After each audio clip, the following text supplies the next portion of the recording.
Hello guys, welcome back to Anush herbal. நம்ம இப்போ வீடியோவில் பார்க்க போகிறது நம்ம வீட்டில் இருக்கிற ஒரு நேச்சுரல் இன்க்ரீடியண்ட்டான வெந்தயத்தை வச்சு ஒரு ஹேர் பேக் எப்படி ரெடி பண்ணலாம் தாங்க பார்க்க போகிறோம். இந்த ஹேர் பேக் இந்த சம்மர் சீசனுக்கு ரொம்பவே சூட் ஆனதுன்னு சொல்லலாங்க. இதை பாய்ஸ் அண்ட் கேர்ள்ஸ் யார் வேணாலும் யூஸ் பண்ணலாங்க. மெயினாக முடி அடர்த்தியே இல்லைன்னு நினைக்கிறவங்க, பால்னஸ்ஸாக இருக்கிறவங்க, முன் நெத்தி ஏறிட்டே போகுதுன்னு நினைக்கிறவங்க இந்த ஹேர் பேக்கை தொடர்ந்து அப்ளை பண்ணிட்டு வரும்போது அந்த இடத்துல நியூ ஹேர் வளர்கிறதுக்கு வாய்ப்பு இருக்குங்க. தலைமுடியில் பொடுகு அண்ட் அரிப்பு பிரச்சனையால் அவதிப்படுறவங்க இந்த பேக்கை ட்ரை பண்ணலாங்க. முடி ரொம்ப வறட்சியாக ரஃப்பாக இருக்கிறவங்க இதை அப்ளை பண்ணிட்டு வரும்போது சீக்கிரமாகவே உங்களோட முடி சாஃப்டாகவும் ஷைனிங்காகவும் மாறிட்டு வரதை நீங்களே விசிபிளாக பார்க்கலாங்க.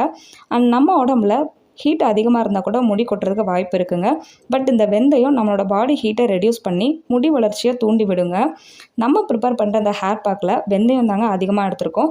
இந்த வெந்தயத்தில் நம்ம முடி வளர்ச்சிக்கு தேவையான vitamin A, vitamin C and K அதிகமாகவே இருக்குங்க. அண்ட் இதில் இருக்கிற புரோட்டீன் அண்ட் ஃபோலிக் ஆசிட் நம்மளோட தலைமுடியை ஸ்ட்ராங்காகவும் அடர்த்தியாகவும் முடியை நல்லா நீளமாகவும் வளர்கிறதுக்கு ரொம்பவே ஹெல்ப் பண்ணுங்க. ஓகே, இந்த ஹேர் பேக்கை எப்படி ப்ரிப்பேர் பண்ணலான்னு பார்க்கலாம் வாங்க. அதுக்கு ஃபஸ்ட்டு அரிசி களைஞ்ச தண்ணீர் 1 கிளாஸ் அளவுக்கு எடுத்துக்கோங்க. இந்த தண்ணியில் ஸ்டார்ச் மூலக்கூறு அதிகமாகவே இருக்குங்க. இது நம்மளோட முடி உடையிற பிரச்சனையை தடுத்து முடியை வேர் தண்டுலேருந்து ஸ்ட்ராங் ஆக்கி கொடுக்குங்க. அண்ட் இது நம்மளோட முடியை வேகமாக வளர்கிறதுக்கு ரொம்பவே ஹெல்ப் பண்ணுங்க. இப்போது இந்த தண்ணியில் ஒரு 2 ஸ்பூன் அளவுக்கு வெந்தயத்தை ஆட் பண்ணிக்கோங்க. கொஞ்சம் லாங் ஹேராக இருக்கவங்க 4 ஸ்பூன் அளவுக்கு வெந்தயத்தை எடுத்துக்கோங்க. இப்போ இந்த வெந்தயத்தை ஓவர் நைட் அல்லது 8 ஹவர்ஸ் ஊற வச்சு எடுத்துக்கோங்க. மறுநாள் வெந்தயம் ஊறின தண்ணியோட ஒரு மிக்ஸி ஜாரில் சேர்த்துக்கோங்க. அண்ட் இதில் 1 ஸ்பூன் அளவுக்கு தயிர் சேர்த்துக்கோங்க. இந்த தயிர் நம்மளோட ஸ்கேல்பில் ஒரு டீப் கண்டிஷனராக செயல்படுதுங்க. நம்மளோட உச்சந்தலையை சுத்தம் செஞ்சு பொடுகு வரவிடாமல் தடுக்குதுங்க. அப்புறம் 1 ஸ்பூன் அளவுக்கு கற்றாழை ஜெல் ஆட் பண்ணிக்கோங்க. இது நம்மளோட ஹேரை ட்ரை ஆகாமல் பார்த்துக்கோங்க. அது மட்டும் இல்லாமல் முடியோட திக்னஸை இது இன்க்ரீஸ் பண்ணி கொடுக்குங்க. இப்போ இதை எல்லாத்தையும் கொஞ்சம் தண்ணி ஆட் பண்ணி ஃபைன் பேஸ்ட்டாக அரைச்சி எடுத்துக்கோங்க. நம்ம சேர்த்துருக்கிற எல்லா இன்க்ரீடியண்ட்டுமே ரொம்ப குளிர்ச்சியானதுங்க. குளிர்ச்சி சேராதுன்னு நினைக்கிறவங்க ஏதாச்சும் ஒன்று மட்டும் சேர்த்து நீங்கள் பேக் ரெடி பண்ணலாங்க. இல்லை இது எதுவுமே எனக்கு செட் ஆகாது அப்படின்னு நினைக்கிறவங்க வெந்தயம் மட்டும் கூட நீங்கள் ஊற வச்சு பேஸ்ட்டு ரெடி பண்ணிக்கலாங்க. இந்த பேஸ்ட்டு மிக்ஸி ஜார்லேருந்து எடுத்ததும் கொஞ்சம் ஹீட்டாக தாங்க இருக்கும்.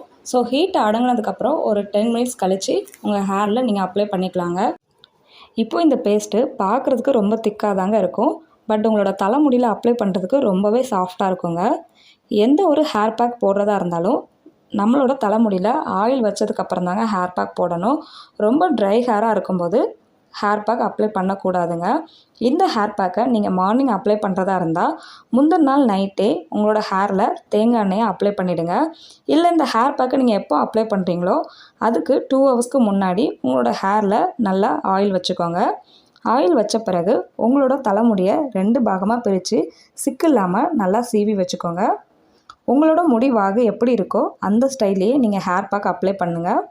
சும்மா ஏனோ தானோன்னு அப்ளை பண்ணிங்கன்னா முடி உடையிறதுக்கும் வாய்ப்பு இருக்குது. ரொம்ப சிக்காகவும் ஆகிடும். அதே நேரம் முடியை ரொம்ப அலசுறதுக்கும் கஷ்டமாக இருக்குங்க.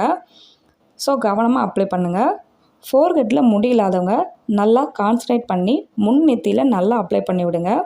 அப்புறம் உங்களோட முடியை குட்டி குட்டி பார்ட்ஸாக பிரித்து ஹேர் ரூட்லேருந்து ஹேர் எண்டு வரைக்கும் இந்த பேஸ்ட்டை நல்லா ஈவனாக அப்ளை பண்ணி விடுங்க. இப்படி நல்லா எல்லா பக்கமும் ஸ்கேல்ப் ஃபுல்லாக ஸ்ப்ரெட் ஆகிற மாதிரி அப்ளை பண்ணிவிட்டு உங்களோட தலைமுடியில் எந்த ஒரு டிஸ்டர்பும் இல்லாமல் ஒரு 20 மினிட்ஸ்க்கு நல்லா ஊற விட்டுருங்க. நல்லா ஊறின பிறகு 20 மினிட்ஸ் கழித்து மைல்டு ஹெர்பல் ஷாம்பு அல்லது சீயக்காய் எது வேணாலும் போட்டு உங்களோட தலைமுடியை நல்லா அலசி விட்டுருங்க. நல்லா அலசின பிறகும் வெந்தயம் அங்கங்கே திப்பியாக இருந்தால் ஒன்றும் பிரச்சனை இல்லைங்க.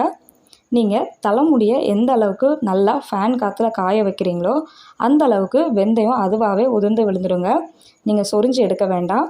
இப்படி இந்த ஹேர் பேக்கை அப்ளை பண்ணிவிட்டு உடனே ரிசல்ட் கிடைக்கலன்னு ஃபீல் பண்ணாதீங்க. எந்த ஒரு நேச்சுரல் இன்க்ரீடியண்ட்டும் டைம் எடுத்து தாங்க ரிசல்ட் கொடுக்கும். பட் அப்போ அந்த ரிசல்ட் வந்துட்டு ரொம்பவே அமேசிங்காக இருக்குங்க. ஸோ கண்டிப்பாக இந்த ஹேர் பேக்கை வீக்லி ஒன்ஸ் நீங்கள் அப்ளை பண்ணிவிட்டு வரும்போது உங்களோட முடி பிரச்சனை சரி பண்ணி உங்களோட தலைமுடியை ரொம்ப ஸ்ட்ராங்காகவும் நீளமாகவும் வளர வைக்குங்க. ஸோ கோல்டு பாடியாக இருக்கிறவங்க 10 மினிட்ஸ் மட்டும் அப்ளை பண்ணிவிட்டு ஹேர் வாஷ் பண்ணிவிடுங்க. சைனஸ் அண்ட் வீசிங் ப்ராப்ளம் இருக்கவங்க இந்த மெத்தடை அவாய்ட் பண்ணிவிடுங்க. அடுத்து இதே மாதிரி ஒரு யூஸ்ஃபுல்லான டிப்ஸோட நெக்ஸ்ட் வீடியோவில் பார்க்கலாம். தேங்க்யூ.